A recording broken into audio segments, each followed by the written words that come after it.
ਲੜੀਵਾਰ ਗੁਰਬਾਣੀ ਪਾਠ ਸੰਥਿਆ ਦੇ ਨਾਲ ਜੁੜਨਾ ਕਰੀਏ। ਪਾਵਨ ਅੰਕ 357 ਤੋਂ ਆਰੰਭਤਾ ਹੈ ਜੀ। ਫਤਿਹ ਪ੍ਰਵਾਨ ਕਰੋ। ਵਾਹਿਗੁਰੂ ਜੀ ਕਾ ਖਾਲਸਾ, ਵਾਹਿਗੁਰੂ ਜੀ ਕੀ ਫਤਿਹ। ਆਸਾ ਮਹਿਲਾ ਪਹਿਲਾ। ਪੇਵਕੜੈ ਧਨ ਖਰੀ ਇਆਣੀ, ਤਿਸ ਸ਼ੈ ਕੀ ਸਾਰ ਨ ਜਾਣੀ। ਤਿਸ ਸ਼ੈ ਕੀ ਮੈਂ ਸਾਰ ਨ ਜਾਣੀ, ਸ਼ਹਿ ਮੇਰਾ ਏਕ ਦੂਜਾ ਨਹੀਂ ਕੋਈ। ਨਦਰ ਕਰੇ ਮੇਲਾਵਾ ਹੋਈ ਰਹਾਉ।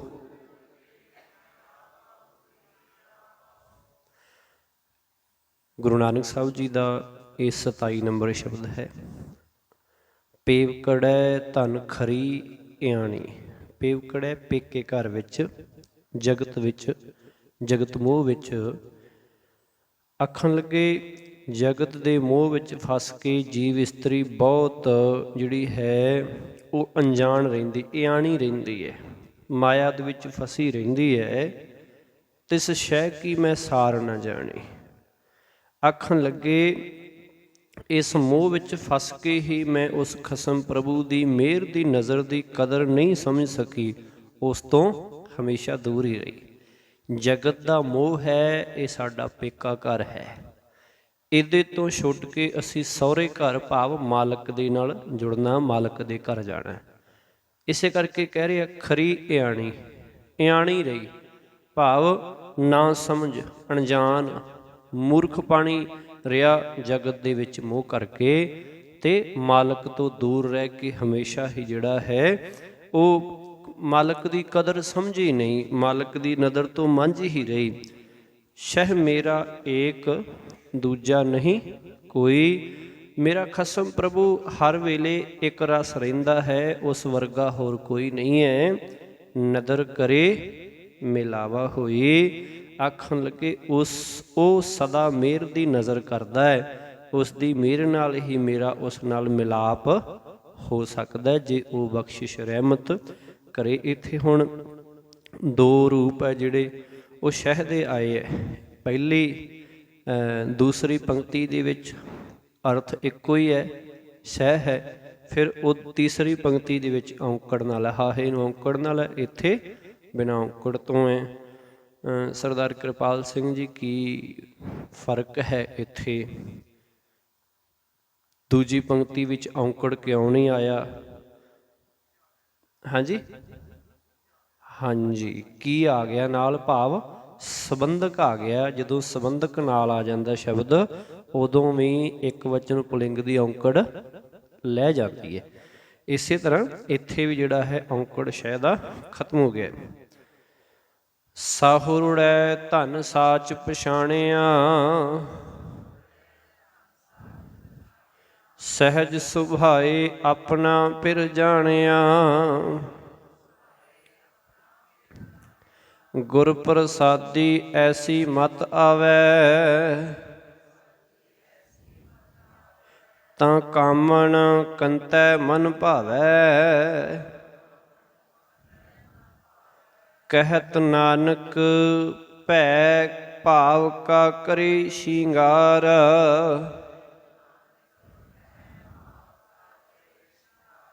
ਸਦ ਹੀ ਸਿਜੈ ਰਵੈ ਪਧਾਰ। ਆਖਣ ਲੱਗੇ ਸਾਹੁਰੜੈ ਧਨ ਸਾਚ ਪਛਾਣਿਆ। ਜਿਹੜੀ ਜੀਵ ਇਸਤਰੀ ਜਗਤ ਦੇ ਮੋਹ ਵਿੱਚੋਂ, ਪੇਕੇ ਘਰ ਵਿੱਚੋਂ ਨਿਕਲ ਕੇ ਮਾਲਕ ਦੇ ਚਰਨਾਂ ਵਿੱਚ ਜੁੜਦੀ ਹੈ, ਉਹ ਮਾਲਕ ਦੀ ਬਖਸ਼ਿਸ਼ ਨਾਲ ਉਸ ਸਦਾ ਥਿਰ ਪ੍ਰਭੂ ਦੀ ਕਦਰ ਪਛਾਣ ਲੈਂਦੀ ਹੈ, ਉਹਨੂੰ ਜਾਣ ਲੈਂਦੀ ਹੈ। ਸਹਿਜ ਸੁਭਾਏ ਆਪਣਾ ਪਿਰ ਜਾਣਿਆ। ਉਹ ਅਡੋਲ ਅਵਸਥਾ ਵਿੱਚ ਟਿਕ ਕੇ, ਪ੍ਰੇਮ ਵਿੱਚ ਜੁੜ ਕੇ ਆਪਣੇ ਖਸਮ ਪ੍ਰਭੂ ਨਾਲ ਡੂੰਘੀ ਸਾਂਝ ਪਾ ਲੈਂਦੀ ਹੈ, ਪੂਰਨ ਤੌਰ 'ਤੇ ਜੁੜ ਜਾਂਦੀ ਹੈ। ਗੁਰ ਪ੍ਰਸਾਦੀ ਐਸੀ ਮਤ ਆਵੇ ਜਦੋਂ ਗੁਰੂ ਦੀ ਕਿਰਪਾ ਨਾਲ ਜੀਵ ਇਸਤਰੀ ਨੂੰ ਅਜਿਹੀ ਮੱਤ ਆ ਜਾਂਦੀ ਹੈ, ਅਜਿਹੀ ਅਕਲ ਪ੍ਰਾਪਤ ਹੋ ਜਾਂਦੀ ਹੈ ਕਿ ਉਹ ਜਗਤ ਦਾ ਮੋਹ ਛੱਡ ਕੇ ਮਾਲਕ ਦੇ ਚਰਨਾਂ ਵਿੱਚ ਨਾਲ ਜੁੜਨ ਦਾ ਫਿਰ ਉਦਮ ਕਰਦੀ ਹੈ, ਤਾਂ ਕਾਮਨ ਕੰਤੈ ਮਨ ਭਾਵੈ। ਉਦੋਂ ਜੀਵ ਇਸਤਰੀ ਕੰਤ ਪ੍ਰਭੂ ਦੇ ਮਨ ਵਿੱਚ ਫਿਰ ਚੰਗੀ ਲੱਗਣ ਲੱਗ ਪੈਂਦੀ ਹੈ। ਜਦੋਂ ਉਹਨੂੰ ਸਮਝ ਪੈ ਜਾਂਦੀ ਹੈ ਗੁਰੂ ਦੀ ਬਖਸ਼ਿਸ਼, ਗੁਰੂ ਦੇ ਸ਼ਬਦ ਰਾਹੀਂ, ਤੇ ਜਦੋਂ ਉਦਮ ਕਰਦੀ ਹੈ ਮਾਲਕ ਦੇ ਚਰਨਾਂ ਵਿੱਚ ਜੁੜਨ ਦਾ, ਤੇ ਫਿਰ ਉਹਨੂੰ ਕੀ ਹੈ, ਮਾਲਕ ਨੂੰ ਉਹ ਚੰਗੀ ਲੱਗਣ ਲੱਗ ਪੈਂਦੀ ਹੈ। ਕਹਿਤ ਨਾਨਕ ਭੈ ਭਾਵਕਾ ਕਰੇ ਸ਼ਿੰਗਾਰ। ਨਾਨਕ ਆਖਦਾ ਹੈ ਜਿਹੜੀ ਜੀਵ ਇਸਤਰੀ ਪਰਮਾਤਮਾ ਦੇ ਡਰ ਦਾ ਤੇ ਪ੍ਰੇਮ ਦਾ ਸ਼ਿੰਗਾਰ ਕਰਦੀ ਹੈ, ਸਦ ਹੀ ਸੇਜੈ ਰਵੈ ਪਧਾਰ। ਉਸ ਦੀ ਹਿਰਦੇ ਸੇਜ ਉੱਤੇ ਪ੍ਰਭੂ ਪਤੀ ਸਦਾ ਟਿਕਿਆ ਰਹਿੰਦਾ ਹੈ, ਜੁੜਿਆ ਰਹਿੰਦਾ ਹੈ। ਆਸਾ ਮਹਿਲਾ ਪਹਿਲਾ। ਨਾ ਕਿਸ ਕਾ ਪੂਤ ਨਾ ਕਿਸ ਕੀ ਮਾਈ, ਝੂਠੈ ਮੋਹ ਭਰਮ ਭੁਲਾਈ। ਮੇਰੇ ਸਾਹਿਬ ਹਉ ਕੀਤਾ ਤੇਰਾ, ਜਾਂ ਤੂੰ ਦੇਹ ਜਪੀ ਨਾਉ ਤੇਰਾ ਰਹਾਓ। ਆਖਣ ਲੱਗੇ ਨਾ ਕਿਸ ਕਾ ਪੂਤ ਨਾ ਕਿਸ ਕੀ ਮਾਈ। ਅਸਲ ਵਿੱਚ ਨਾ ਮਾਂ ਨਾ ਪੁੱਤਰ ਕੋਈ ਵੀ ਕਿਸੇ ਦਾ ਪੱਕਾ ਸਾਥੀ ਨਹੀਂ ਹੈ, ਹਮੇਸ਼ਾ ਸਾਥ ਨਿਭਣ ਵਾਲਾ ਨਹੀਂ ਹੈ। ਝੂਠੈ ਮੋਹ ਭਰਮ ਭੁਲਾਈ। ਪਰ ਝੂਠੇ ਮੋਹ ਦੇ ਕਾਰਨ ਦੁਨੀਆ ਭਟਕਣ ਵਿੱਚ ਭੁੱਲ ਕੇ ਗੁਰਾਹੇ ਪਈ ਹੋਈ ਹੈ। ਮਾਂ ਪਿਓ ਪੁੱਤਰ ਆਦਿਕ ਨੂੰ ਹੀ ਆਪਣਾ ਸਦਾ ਸਾਥੀ ਜਾਣ ਕੇ ਜੀਵ ਜਿਹੜਾ ਹੈ ਪ੍ਰਮਾਤਮਾ ਨੂੰ ਵਿਸਾਰੀ ਬੈਠਾ ਹੈ, ਭੁਲਾਈ ਬੈਠਾ ਹੈ। ਪਰ ਇਹ ਅਸਲ ਸਾਥੀ ਨਹੀਂ ਹਨ ਆਤਮਿਕ ਜੀਵਨ ਦੇ ਵਿੱਚ ਮਾਲਕ ਦੇ ਦਰ ਕਰ ਲਈ। ਮੇਰੇ ਸਾਹਿਬ ਹਉ ਕੀਤਾ ਤੇਰਾ। ਆਖਣ ਲੱਗੇ ਕਿ ਇਹ ਮੇਰੇ ਮਾਲਕ ਪ੍ਰਭੂ ਮੈਂ ਤੇਰਾ ਪੈਦਾ ਕੀਤਾ ਹੋਇਆ ਹਾਂ, ਭਾਵ ਮੇਰੀਆਂ ਸਾਰੀਆਂ ਸਰੀਰਕ ਤੇ ਆਤਮਿਕ ਲੋੜਾਂ ਤੂੰ ਹੀ ਜਾਣਦਾ ਹੈ ਤੇ ਤੂੰ ਹੀ ਪੂਰਨ ਕਰਨ ਦੇ ਸਮਰੱਥ ਹੈ। ਮੈਂ ਤੇਰਾ ਹੀ ਬਣਾਇਆ ਹੋਇਆ ਅਤੇ ਤੂੰ ਹੀ ਮੈਨੂੰ ਸਭ ਕੁਝ ਦੇਣ ਵਾਲਾ ਹੈ। ਜਾਂ ਤੂੰ ਦੇਹ ਜਪੀ ਨਾਉ ਤੇਰਾ। ਮੇਰੇ ਆਤਮਿਕ ਜੀਵਨ ਦੀ ਲੋੜ ਨੂੰ ਮੁੱਖ ਰੱਖਦੇ ਹੋਏ ਇਸ ਆਤਮਿਕ ਜੀਵਨ ਦੀ ਖਾਤਰ ਜਦੋਂ ਤੂੰ ਮੈਨੂੰ ਆਪਣਾ ਨਾਮ ਦਿੰਦਾ ਹੈ ਉਦੋਂ ਹੀ ਮੈਂ ਜਪ ਸਕਦਾ ਹਾਂ, ਉਦੋਂ ਹੀ ਮੈਂ ਤੈਨੂੰ ਧਿਆ ਸਕਦਾ ਹਾਂ। ਰਹਾਉ। ਬਹੁਤੇ ਔਗਣ ਕੂਕੈ ਕੋਈ, ਜਾਂ ਤਿਸ ਭਾਵੈ ਬਖਸ਼ੇ ਸੋਈ। ਗੁਰ ਪ੍ਰਸਾਦੀ ਦੁਰਮਤ ਖੋਈ, ਜਾਂ ਦੇਖਾਂ ਤਾਂ ਏਕੋ ਸੋਈ। ਕਹਿਤ ਨਾਨਕ ਐਸੀ ਮਤ ਆਵੈ, ਤਾਂ ਕੋ ਸੱਚੇ ਸੱਚ ਸਮਾਵੈ।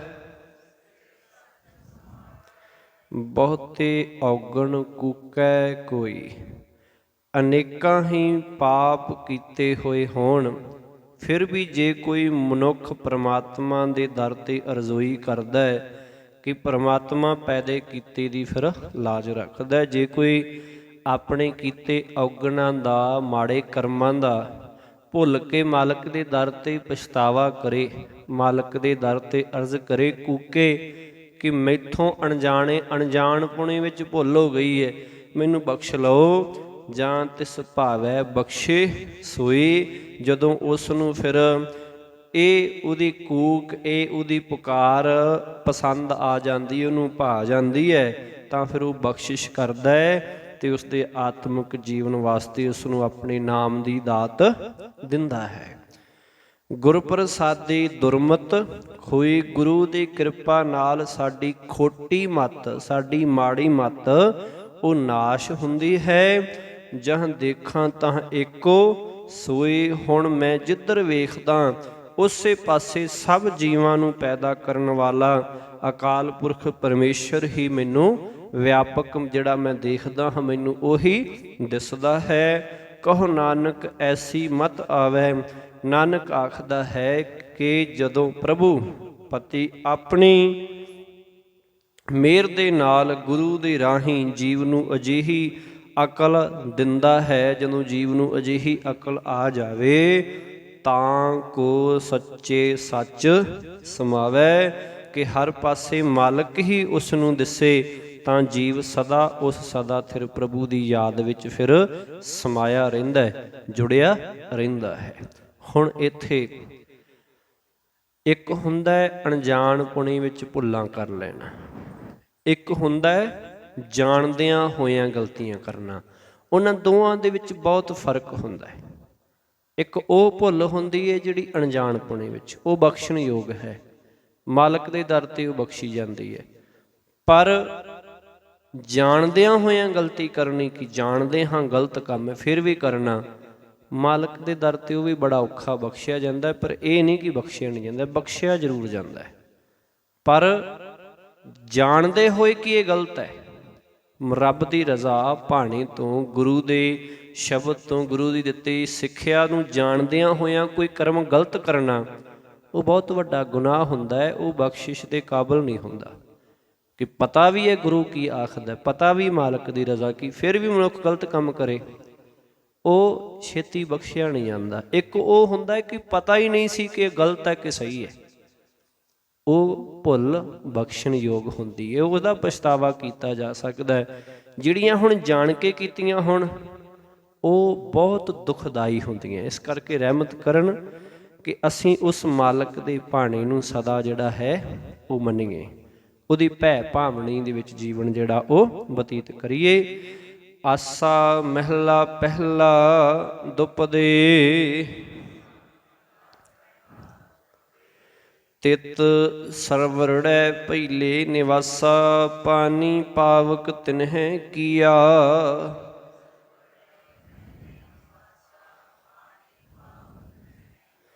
ਪੰਕਜ ਮੋਹ ਪਗ ਨਹੀਂ ਚਾਲੈ, ਹਮ ਦੇਖਾ ਤਹ ਡੂਬੀ ਅਲੇ।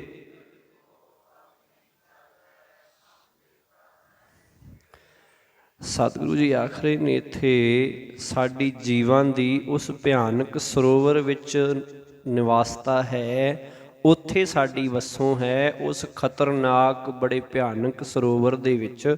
ਤਿਤ ਸਰਵਰੜੈ, ਸਰਵਰੜੈ ਤੋਂ ਭਾਵ ਸਰੋਵਰ ਵਿੱਚ, ਪਹਿਲੇ ਨਿਵਾਸਾ, ਸਾਡੀ ਉੱਥੇ ਨਿਵਾਸ ਹੈ, ਸਾਡਾ ਉੱਥੇ ਰਹਿਣ ਹੈ। ਪਾਣੀ ਪਾਵਕ ਤਿਨਹਿ ਕੀਆ, ਜਿਸ ਵਿੱਚ ਉਸ ਪ੍ਰਭੂ ਨੇ ਆਪ ਹੀ ਪਾਣੀ ਦੇ ਥਾਂ ਤ੍ਰਿਸ਼ਨਾ ਦੀ ਅੱਗ ਪੈਦਾ ਕੀਤੀ ਹੋਈ ਹੈ। ਪਾਣੀ ਪਾਵਕ ਤਿਨਹਿ ਕੀਆ, ਪਾਣੀ ਨੂੰ ਪਾਵਕ ਬਣਾਉਣ ਵਾਲਾ, ਜਿੱਥੇ ਪਾਣੀ ਦੀ ਥਾਂ ਤੇ ਪਾਵਕ ਹੈ, ਭਾਵ ਜਿੱਥੇ ਸਾਡੇ ਅੰਦਰ ਸਦਾ ਤ੍ਰਿਸ਼ਨਾ ਚੱਲਦੀ ਰਹਿੰਦੀ ਹੈ ਜੀਵਾਂ ਦੇ ਵਿੱਚ, ਭਾਵ ਪਦਾਰਥਾਂ ਦੀ ਇਤਿਆਦਕ ਨੂੰ ਇਕੱਤਰ ਕਰਨ ਦੀ ਭੁੱਖ। ਪੰਕਜ ਮੋਹ ਪਗ ਨਹੀਂ ਚਾਲੈ, ਹਮ ਦੇਖਾ ਤਹ ਡੂਬੀ ਅਲੇ। ਪੰਕ ਭਾਵ ਚਿੱਕੜ ਆਖਣ ਲੱਗੇ, ਤੇ ਉਸ ਸਰੋਵਰ ਵਿੱਚ ਜੋ ਮੋਹ ਦਾ ਚਿੱਕੜ ਹੈ ਉਸ ਵਿੱਚ ਜੀਵਾਂ ਦਾ ਪੈਰ ਨਹੀਂ ਚੱਲ ਸਕਦਾ। ਪੰਕਜ ਮੋਹ ਪਗ ਨਹੀਂ ਚਾਲੈ, ਕਿ ਜੋ ਮੋਹ ਦਾ ਚਿੱਕੜ ਹੈ ਇਸ ਸਰੋਵਰ, ਇਹ ਸੰਸਾਰ ਰੂਪ ਸਰੋਵਰ ਦੇ ਵਿੱਚ, ਇੱਥੇ ਜੀਵ ਦਾ ਫਿਰ ਪੈਰ ਨਹੀਂ ਚੱਲ ਸਕਦਾ, ਭਾਵ ਹਿੱਲ ਨਹੀਂ ਸਕਦਾ ਇਸ ਮੋਹ ਦੇ ਵਿੱਚ ਫਸਿਆ ਹੋਇਆ।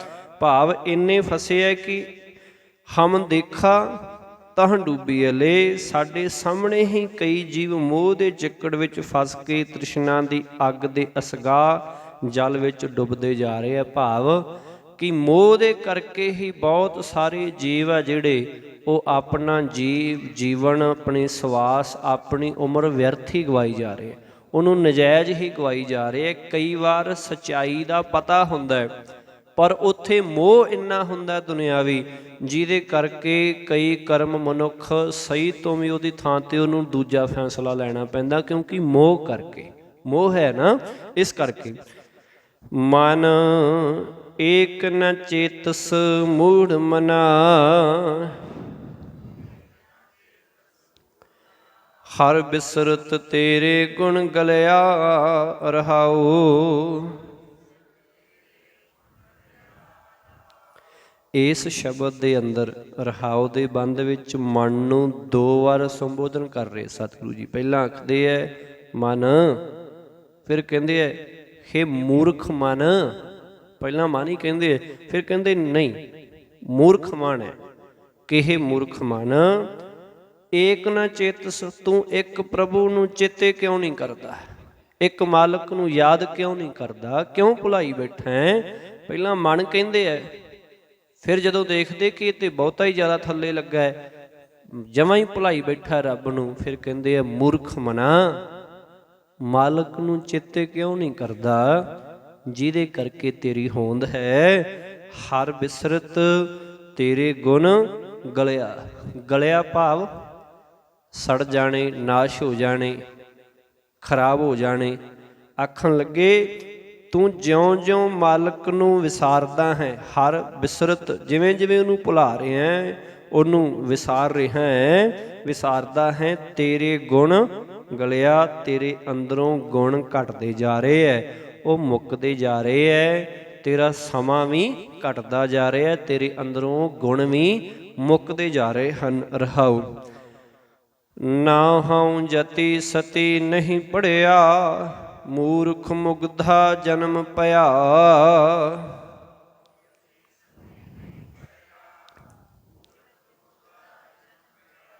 ਪ੍ਰਣਵਤ ਨਾਨਕ ਤਿਨ ਕੀ ਸ਼ਰਨਾ, ਜਿਨ ਤੂੰ ਨਾਹੀਂ ਵਿਸਰਿਆ।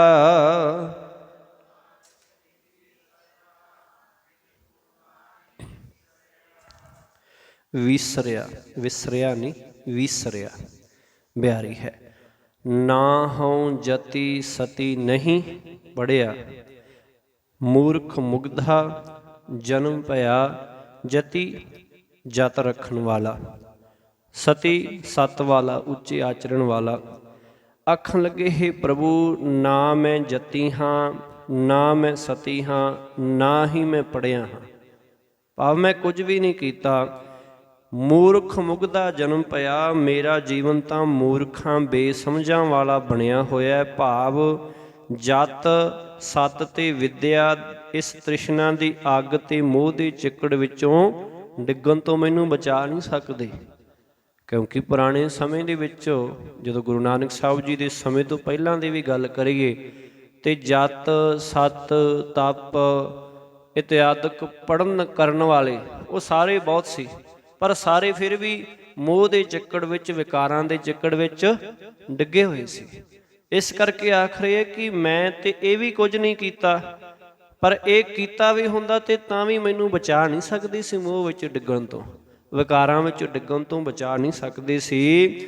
ਜੇ ਮਨੁੱਖ ਮਾਲਕ ਨੂੰ ਭੁਲਾ ਦਏ ਤਾਂ ਜਤ ਸਤ ਵਿਦਿਆ ਦੇ ਹੁੰਦਿਆਂ ਵੀ ਮਨੁੱਖ ਦੀ ਜ਼ਿੰਦਗੀ ਜਿਹੜੀ ਹੈ ਉਹ ਮਹਾਮੂਰਖਾਂ ਵਾਲੀ ਰਹਿੰਦੀ ਹੈ। ਭਾਵੇਂ ਉਹਨੇ ਜਿੰਨਾ ਮਰਜ਼ੀ ਜਪ ਤਪ ਸਤ ਆਦਿ ਕੀਤਾ ਹੋਵੇ, ਜਿੰਨਾ ਮਰਜ਼ੀ ਉਹ ਪੜ੍ਹਿਆ ਹੋਵੇ, ਵਿਦਵਾਨ ਹੋਵੇ, ਜੇ ਉਹ ਮਾਲਕ ਨੂੰ ਹੀ ਭੁਲਾ ਦੇ ਇੰਨਾ ਕੁਝ ਕਰਨ ਦੇ ਬਾਵਜੂਦ, ਤਾਂ ਉਹਦੀ ਜ਼ਿੰਦਗੀ ਮਹਾਮੂਰਖਾਂ ਵਾਲੀ ਹੈ, ਉਹਦੀ ਜ਼ਿੰਦਗੀ ਜਿਹੜੀ ਹੈ ਉਹ ਵਿਅਰਥ ਹੈ।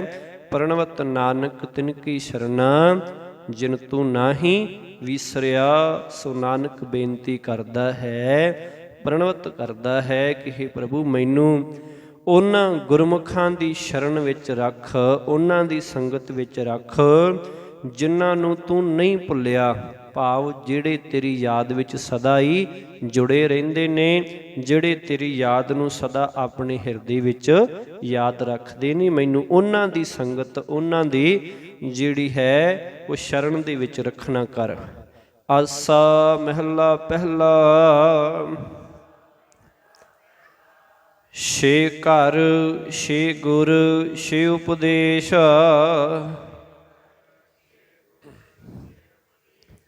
ਗੁਰ ਗੁਰ ਏਕੋ ਵੇਸ ਅਨੇਕਾ।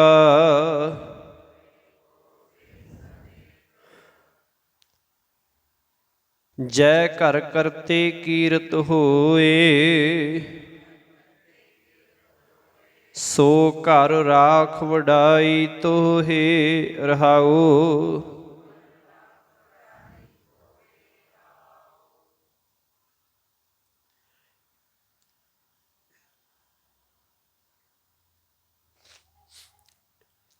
ਪਹਿਲਾ ਜੋ ਸ਼ਬਦ ਕੀਤਾ ਆਪਾਂ ਇਸ ਤੋਂ ਪਿਛਲਾ, ਉਹ ਵੀ ਸੋਦਰ ਦੀ ਬਾਣੀ ਦੇ ਅੰਦਰ ਅਸੀਂ ਹਰ ਰੋਜ਼ ਪੜ੍ਹਦੇ ਹਾਂ। ਇਹ ਵਾਲਾ ਸ਼ਬਦ ਵੀ ਅਸੀਂ ਹਰ ਰੋਜ਼ ਸੋਹਿਲਾ ਸਾਹਿਬ ਦੀ ਬਾਣੀ ਦੇ ਅੰਦਰ ਪੜ੍ਹਦੇ ਹਾਂ।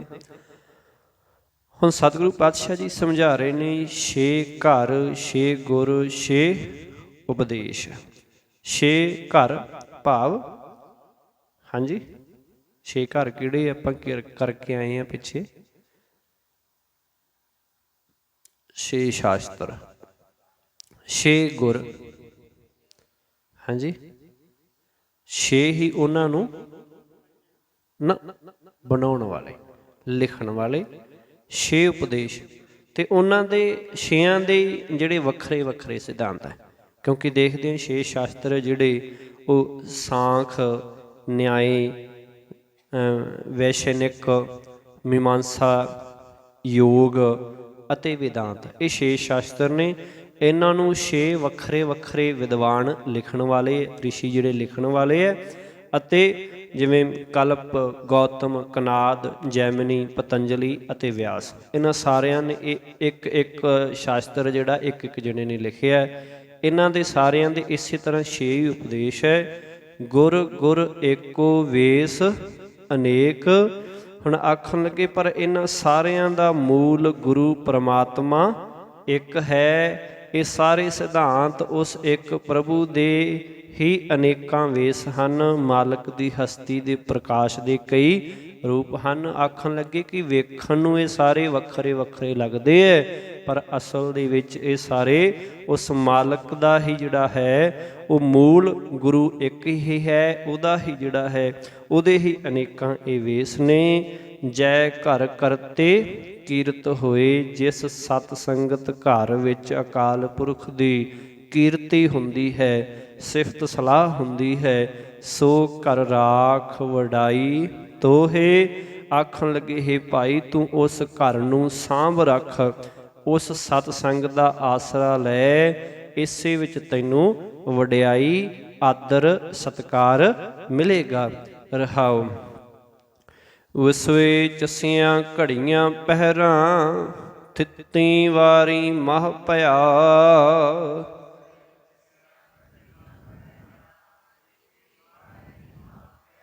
ਸੂਰਜ ਏਕੋ ਰੁੱਤ ਅਨੇਕ, ਨਾਨਕ ਕਰਤੇ ਕੇ ਕੀਤੇ ਵੇਸ।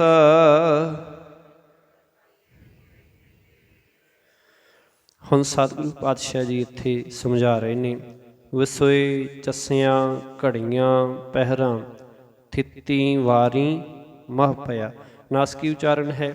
ਚਸੀਆਂ ਘੜੀਆਂ ਪਹਿਰਾਂ, ਥਿੱਤੀ ਵਾਰੀ ਮਹ ਪਿਆ।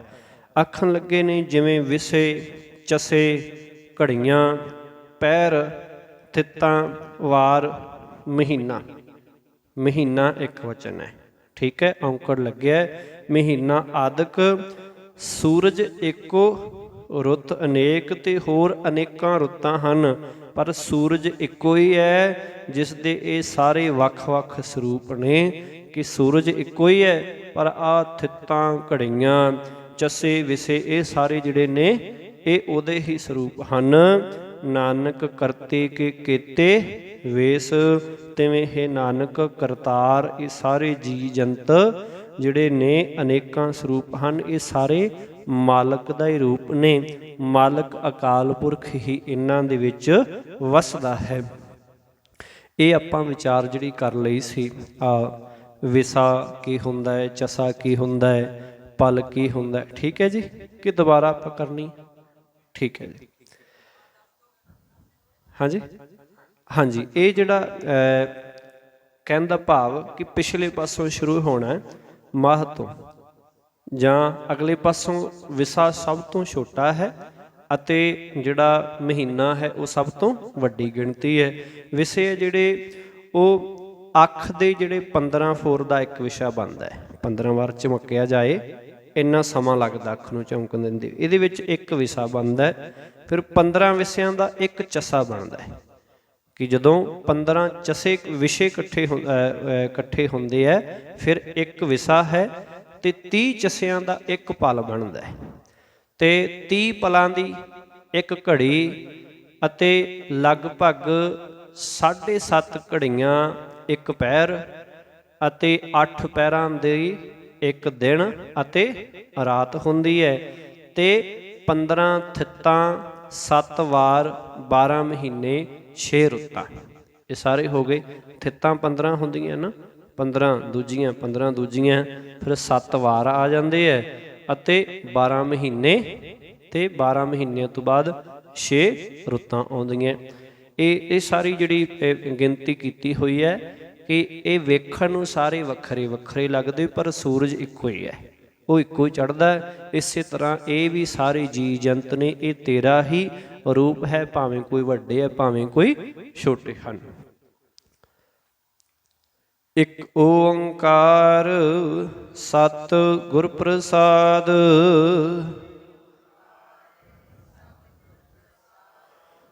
ਆਸਾ ਘਰ ਤੀਜਾ ਮਹਿਲਾ ਪਹਿਲਾ।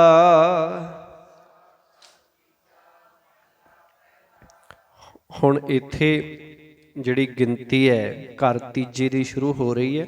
ਇੱਥੇ ਘਰ ਦੂਜੇ ਤੱਕ ਜਿਹੜੇ ਸ਼ਬਦ ਨੇ ਉੱਤੇ ਸਮਾਪਤ ਹੋ ਚੁੱਕੇ ਆ। 30 ਸ਼ਬਦ ਘਰ ਦੂਜੇ ਦੀ ਗਿਣਤੀ ਤੱਕ, ਕਿਉਂਕਿ ਪਿਛਲੇ ਸ਼ਬਦ ਆ ਜਿਹੜੇ ਹੁਣ ਘਰ ਤੀਜੇ ਦੇ ਨਾਲ ਪਹਿਲੇ ਪਾਤਸ਼ਾਹ ਜੀ ਦੀ ਬਾਣੀ ਆਰੰਭ ਹੋ ਰਹੀ ਹੈ। ਇੱਕ ਓੰਕਾਰ ਸਤਿ ਗੁਰ ਪ੍ਰਸਾਦ। ਮਾਲਕ ਇੱਕ ਹੈ, ਸੱਚਾ ਹੈ, ਗੁਰੂ ਦੀ ਕਿਰਪਾ ਨਾਲ ਮਿਲਦਾ ਹੈ। ਘਰ ਤੀਜੇ ਦੇ ਵਿੱਚ ਆਸਾ ਰਾਗ ਦੇ ਅੰਦਰ ਮਹਿਲਾ ਪਹਿਲਾ ਗੁਰੂ ਨਾਨਕ ਸਾਹਿਬ ਜੀ ਦੀ ਪਾਵਨ ਬਾਣੀ। ਲੱਖ ਲਸ਼ਕਰ ਲੱਖ ਵਾਜੇ ਨੇਜੇ, ਲੱਖ ਉਠ ਕਰਹਿ ਸਲਾਮ।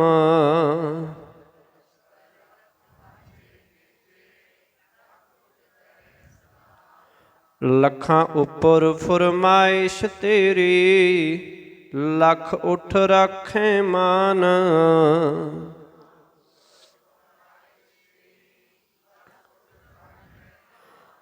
ਜਾਂ ਪਤ ਲੇਖੈ ਨਾ ਪਵੈ, ਤਾਂ ਸਭ ਨਿਰਾਫਲ ਕਾਮ।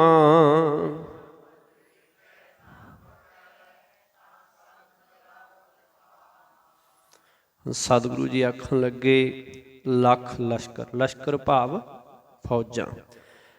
ਆਖਣ ਲੱਗੇ ਇਹ ਭਾਈ ਜੇ ਤੇਰੀਆਂ ਫੌਜਾਂ ਲੱਖਾਂ ਦੀ ਗਿਣਤੀ ਵਿੱਚ ਹੋਣ, ਲੱਖ ਲਸ਼ਕਰ, ਲੱਖਾਂ ਦੀ ਗਿਣਤੀ ਵਿੱਚ ਤੇਰਾ ਲਸ਼ਕਰ ਹੋਵੇ, ਤੇਰੀਆਂ ਫੌਜਾਂ ਹੋਣ, ਲੱਖ ਵਾਜੇ ਨੇਜੇ, ਉਹਨਾਂ ਵਿੱਚ ਲੱਖਾਂ ਬੰਦੇ ਵਾਜੇ ਵਜਾਉਣ ਵਾਲੇ ਹੋਣ, ਲੱਖਾਂ ਨੇਜੇ ਬਰਦਾਰ ਹੋਣ ਕਿ ਵਾਜੇ ਵਜਾ ਰਹੇ ਹੋਣ, ਤੇ ਲੱਖਾਂ ਹੀ ਜਿਹੜੇ ਉਹ ਨੇਜਿਆਂ ਵਾਲੇ ਹੋਣ।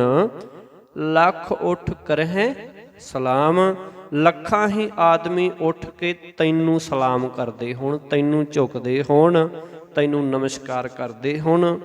ਲੱਖਾਂ ਉੱਪਰ ਫਰਮਾਇਸ਼ ਤੇਰੀ, ਲੱਖ ਉੱਠ ਰਾਖੈ ਮਾਣ। ਫਰਮਾਇਸ਼ ਭਾਵ ਫਰਮਾਨ ਕਰਨਾ, ਲੱਖਾਂ ਉੱਪਰ ਫਰਮਾਇਸ਼, ਲੱਖਾਂ ਉੱਪਰ ਫਰਮਾਨ ਕਰਨਾ, ਹੁਕਮ ਹਕੂਮਤ ਕਰਨੀ। ਆਖਣ ਲੱਗੇ ਇਹ ਭਾਈ ਜੇ ਲੱਖਾਂ ਬੰਦਿਆਂ ਉੱਤੇ ਤੇਰੀ ਹਕੂਮਤ ਹੋਵੇ, ਲੱਖਾਂ ਬੰਦੇ ਉੱਠ ਕੇ ਤੇਰੀ ਇੱਜ਼ਤ ਕਰਦੇ ਹੋਣ, ਲੱਖ ਉੱਠ ਰਾਖੈ ਮਾਣ, ਤੇਰਾ ਆਦਰ ਕਰਦੇ ਹੋਣ, ਤੇਰਾ ਸਤਿਕਾਰ ਕਰਦੇ ਹੋਣ।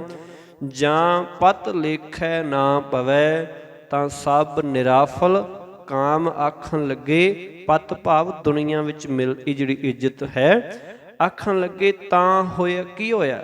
ਸਤਿਗੁਰੂ ਜੀ ਆਖਣ ਲੱਗੇ ਤਾਂ ਕੀ ਹੋਇਆ? ਜੇ ਤੇਰੀ ਇਹ ਇੱਜ਼ਤ ਪ੍ਰਮਾਤਮਾ ਦੀ ਹਜ਼ੂਰੀ ਵਿੱਚ ਕਬੂਲ ਹੀ ਨਾ ਪਏ, ਉੱਥੇ ਪ੍ਰਵਾਨ ਹੀ ਨਾ ਹੋਏ ਤਾਂ ਕੀ ਹੋਇਆ? ਕਹਿੰਦਾ ਭਾਵ ਜੇ ਕਰਦੇ ਤਾਂ ਕੀ ਹੋਇਆ?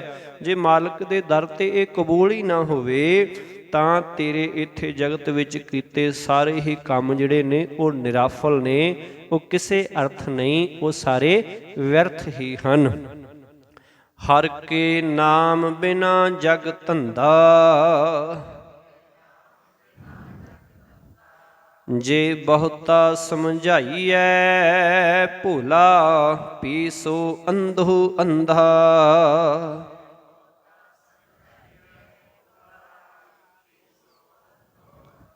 ਰਹਾਉ ਹਰ ਕੇ ਨਾਮ ਬਿਨਾ ਜਗ ਧੰਦਾ। ਧੰਦਾ ਭਾਵ ਬਸ ਕੰਮਕਾਰ ਵਿੱਚ ਫਸੇ ਰਹਿਣਾ, ਉਲਝਣਾਂ ਵਿੱਚ ਫਸੇ ਰਹਿਣਾ, ਵਾ ਭਟਕਦੇ ਹੀ ਰਹਿਣਾ। ਆਖਣ ਲੱਗੇ ਪਰਮਾਤਮਾ ਦਾ ਨਾਮ ਸਿਮਰਨ, ਪਰਮਾਤਮਾ ਦੀ ਯਾਦ ਤੋਂ ਬਿਨਾਂ ਜਗਤ ਦਾ ਮੋਹ ਮਨੁੱਖ ਵਾਸਤੇ ਉਲਝਣ ਹੀ ਉਲਝਣ ਹੈ, ਧੰਦਾ ਹੀ ਹੈ, ਸਿਰਫ ਮੋਹ ਹੀ ਮੋਹ ਹੈ, ਵਿਕਾਰਾਂ ਦਾ ਹੀ ਰੂਪ ਹੈ। ਜੇ ਬਹੁਤਾ ਸਮਝਾਈਐ ਭੋਲਾ ਭੀ ਸੋ ਅੰਧੋ ਅੰਧਾ। ਆਖਣ ਲੱਗੇ ਕਿ ਇਸ ਉਲਝਣ ਵਿੱਚ ਜੀਵ ਇੰਨਾ ਫਸਦਾ ਹੈ ਕਿ ਭਾਵੇਂ ਕਿਤਨਾ ਵੀ ਸਮਝਾਉਂਦੇ ਰਹੋ ਪਰ ਅੰਨਾ ਹੀ ਅੰਨਾ ਰਹਿੰਦਾ ਹੈ। ਭਾਵ ਮਨੁੱਖ ਨੂੰ ਸੂਝ ਨਹੀਂ ਪੈਂਦੀ ਕਿ ਮੈਂ ਕਿਹੜੇ ਪਾਸੇ ਫਸਿਆ, ਕਿਹੜੇ ਕੁਰਾਹੇ ਪਿਆ ਹੋਇਆ ਹਾਂ। ਰਹਾਉ ਲੱਖ ਖੱਟੀਐ ਲੱਖ ਸੰਜੀਐ, ਖਾਜੈ ਲੱਖ ਆਵੈ ਲੱਖ ਜਾਹੇ।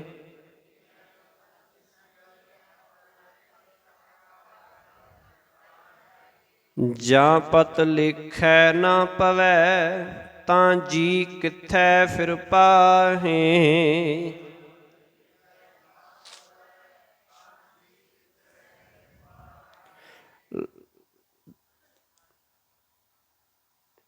ਹੁਣ ਸਤਿਗੁਰੂ ਜੀ ਇੱਥੇ ਸਮਝਾ ਰਹੇ ਹੈ, ਲੱਖ ਖੱਟੀਐ ਲੱਖ ਸੰਜੀਐ, ਖਾਜੈ ਲੱਖ ਆਵਹਿ ਲੱਖ ਜਾਹੇ। ਕਹਿਣ ਲੱਗੇ ਸੰਜੀਐ ਭਾਵ ਜੋੜਨੇ, ਇਕੱਠੇ ਕਰਨੇ, ਖਾਜੈ ਤੋਂ ਭਾਵ ਖਾਣਾ, ਖਰਚ ਕਰਨਾ। ਜੇ ਲੱਖਾਂ ਰੁਪਏ ਖੱਟੇ ਜਾਣ, ਕਮਾਏ ਜਾਣ, ਲੱਖਾਂ ਰੁਪਏ ਸੰਜੇ ਜਾਣ, ਜੋੜੇ ਜਾਣ, ਲੱਖਾਂ ਰੁਪਏ ਖਰਚੇ ਵੀ ਜਾਣ, ਜਿਹੜੇ ਨੇ ਉਹ ਖਾਜੇ ਵੀ ਜਾਣ, ਖਾਧੇ ਵੀ ਜਾਣ, ਲੱਖ ਆਵੇ ਲੱਖ ਜਾਹੇ, ਲੱਖਾਂ ਹੀ ਰੁਪਏ ਆਉਣ ਤੇ ਲੱਖਾਂ ਹੀ ਚਲੇ ਜਾਣ। ਭਾਵ ਕੋਈ ਗਿਣਤੀ ਨਾ ਹੋਵੇ ਕਿੰਨਾ ਕੁਝ ਆ ਰਿਹਾ, ਕਿੰਨਾ ਜਾ ਰਿਹਾ, ਕਿੰਨਾ ਖਰਚਾ ਹੋ ਰਿਹਾ, ਕੋਈ ਗਿਣਤੀ ਨਾ ਹੋਵੇ ਬੇਅੰਤ। ਜਾਂ ਪਤ ਲੇਖੈ ਨਾ ਪਵੈ, ਤਾਂ ਜੀ ਕਿੱਥੈ ਫਿਰ ਪਾਹੇ। ਆਖਣ ਲੱਗੇ ਪਰ ਜੇ ਪ੍ਰਭੂ ਦੀ ਨਜ਼ਰ ਵਿੱਚ ਇਹ ਇੱਜ਼ਤ ਪ੍ਰਵਾਨ ਨਾ ਹੋਵੇ ਤਾਂ ਇਹਨਾਂ ਲੱਖਾਂ ਰੁਪਇਆਂ ਦੇ ਮਾਲਕ ਵੀ ਅੰਦਰੋਂ ਦੁਖੀ ਰਹਿੰਦੇ ਆ। ਜੇ ਮਾਲਕ ਦੀ ਯਾਦ ਨਹੀਂ ਹੈ, ਜੇ ਉਹਦੇ ਦਰ ਤੇ ਉਹਦੀ ਸਾਡੇ ਤੇ ਨਜ਼ਰ ਨਹੀਂ ਹੈ, ਤੇ ਫਿਰ ਇਹ ਸਾਰਾ ਕੁਝ ਹੋਣਾ ਬੇਅੰਤ ਧਨ ਪਦਾਰਥ ਹੋਣ ਦੇ ਨਾਲ ਵੀ ਮਨੁੱਖ ਦੁਖੀ ਰਹਿੰਦਾ ਹੈ, ਇਹਦੇ ਨਾਲ ਵੀ ਸੁੱਖ ਨਹੀਂ ਮਿਲਦਾ ਹੈ। ਲੱਖ ਸ਼ਾਸਤ ਸਮਝਾਵਣੀ, ਲੱਖ ਪੰਡਿਤ ਪੜ੍ਹੈ ਪੁਰਾਣ।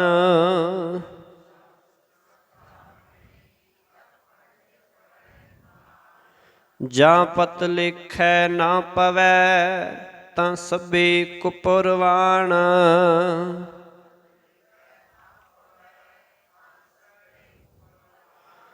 ਅੱਖ ਲੱਗੇ ਲੱਖ ਸ਼ਾਸਤ ਸਮਝਾਵਣੀ, ਲੱਖ ਪੰਡਿਤ ਪੜ੍ਹੈ ਪੁਰਾਣ। ਲੱਖਾਂ ਵਾਰੀ ਸ਼ਾਸਤਰਾਂ ਦੀ ਵਿਆਖਿਆ ਕੀਤੀ ਜਾਏ, ਸਮਝਾਈ ਜਾਏ, ਦੱਸੀ ਜਾਏ। ਵਿਦਵਾਨ ਲੋਕ ਲੱਖਾਂ ਵਾਰੀ ਪੁਰਾਣ ਪੜ੍ਹਨ ਤੇ ਦੁਨੀਆ ਵਿੱਚ ਆਪਣੀ ਵਿੱਦਿਆ ਦੇ ਕਾਰਨ ਇੱਜ਼ਤ ਹਾਸਲ ਕਰਨ ਕਿ ਇਹਦੇ ਤੋਂ ਵਧੀਆ ਕੋਈ ਵਿਆਖਿਆਕਾਰ ਧਰਮ ਗ੍ਰੰਥ ਦਾ ਹੋ ਹੀ ਨਹੀਂ ਸਕਦਾ। ਵਾਰ-ਵਾਰ ਵਿਆਖਿਆ ਕਰ ਵੀ ਲਈ ਜਾਏ, ਲੱਖਾਂ ਵਾਰੀ ਪੜ੍ਹ ਲਿਆ ਜਾਏ, ਵਿਚਾਰ ਲਿਆ ਜਾਏ।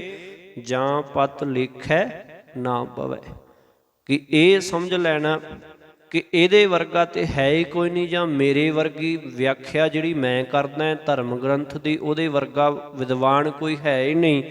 ਆਖਣ ਲੱਗੇ ਭਾਵ ਕਿ ਇੰਨੀ ਲੋਕ ਇੱਜ਼ਤ ਕਰਨ ਕਿ ਇਹਦੇ ਵਰਗਾ ਤੇ ਹੋਰ ਹੈ ਹੀ ਕੋਈ ਨਹੀਂ। ਜਾਂ ਪਤ ਲੇਖੈ ਨਾ ਪਵੈ, ਤਾਂ ਸਭੇ ਕੁਪਰਵਾਨ। ਕੋ ਪ੍ਰਵਾਨ ਭਾਵ ਪ੍ਰਵਾਨ ਜਿਹੜਾ ਨਹੀਂ ਹੈ, ਇੱਕ ਹੈ ਪ੍ਰਵਾਨ, ਇੱਕ ਕੁਪਰਵਾਨ, ਪ੍ਰਵਾਨ ਨਾ ਹੋਣਾ। ਆਖਣ ਲੱਗੇ ਤਾਂ ਵੀ ਜੇ ਇੱਜ਼ਤ ਪ੍ਰਭੂ ਦੇ ਦਰ ਤੇ ਕਬੂਲ ਨਾ ਹੋਵੇ, ਕਹਿਣ ਲੱਗੇ ਸਿਰਫ ਦੁਨੀਆ ਦੇ ਲੋਕ ਬਾਹਰੋਂ ਤੇਰੀ ਇਸੇ ਤਰ੍ਹਾਂ ਹੀ ਇੱਜ਼ਤ ਕਰਦੇ ਹੋਣ, ਪਰ ਜੇ ਮਾਲਕ ਦੇ ਦਰ ਤੇ ਇਹ ਪ੍ਰਵਾਨ ਨਾ ਹੋਵੇ ਤਾਂ ਫਿਰ ਇਹ ਸਾਰੇ ਪੜ੍ਹਨੇ ਪੜ੍ਹਾਉਣੇ ਵਿਅਰਥ ਹੀ ਹਨ। ਭਾਵ ਤੇਰੇ ਲਈ ਕੋਈ ਲਾਭ ਨਹੀਂ ਹੈ ਜੇ ਮਾਲਕ ਦੇ ਦਰ ਤੇ ਮਾਲਕ ਨਾਲ ਤੇਰਾ ਪ੍ਰੇਮ ਨਹੀਂ ਬਣਿਆ, ਮਾਲਕ ਦੇ ਨਾਲ ਤੂੰ ਜੁੜਿਆ ਨਹੀਂ, ਤਾਂ ਇਹ ਸਾਰੇ ਪੜ੍ਹਨੇ ਪੜ੍ਹਾਉਣੇ ਉਹ ਵਿਅਰਥ ਹੀ ਹਨ। ਜਿਵੇਂ ਪੜ੍ਹ ਗੱਡੀ ਲੱਦੀਆਂ, ਪੜ੍ਹ ਭਰੀਆਂ, ਸਾਥ ਵਾਲੀ ਗੱਲ। ਸਚ ਨਾਮ ਪਤ ਉਪਜੈ, ਕਰਮ ਨਾਮ ਕਰਤਾਰ।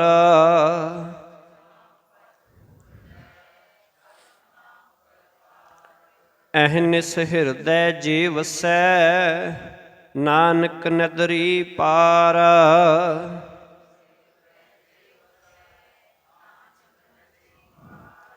ਆਖਣ ਲੱਗੇ ਸਦਾ ਥਿਰ ਰਹਿਣ ਵਾਲੇ ਪਰਮਾਤਮਾ ਦੇ ਨਾਮ ਵਿੱਚ ਜੁੜਿਆਂ ਪ੍ਰਭੂ ਦੇ ਦਰ ਤੇ ਇੱਜ਼ਤ ਮਿਲਦੀ ਹੈ, ਸਤਿਕਾਰ ਮਿਲਦਾ ਹੈ।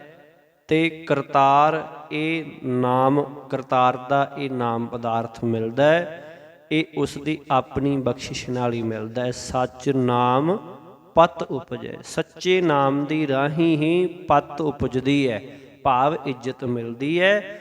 ਕਰਮ ਨਾਮ ਕਰਤਾਰ, ਕਰਤਾਰ ਦੇ ਕਰਮ ਨਾਲ ਹੀ ਨਾਮ ਮਿਲਦਾ ਹੈ, ਕਰਤਾਰ ਦੀ ਮਾਲਕ ਦੀ ਬਖਸ਼ਿਸ਼ ਨਾਲ ਮਿਲਦਾ ਹੈ। ਅਹਨਿਸ ਹਿਰਦੈ ਜੇ ਵਸੈ, ਨਾਨਕ ਨਦਰੀ ਪਾਰ। ਅਹਨਿਸ ਭਾਵ ਦਿਨ ਰਾਤ।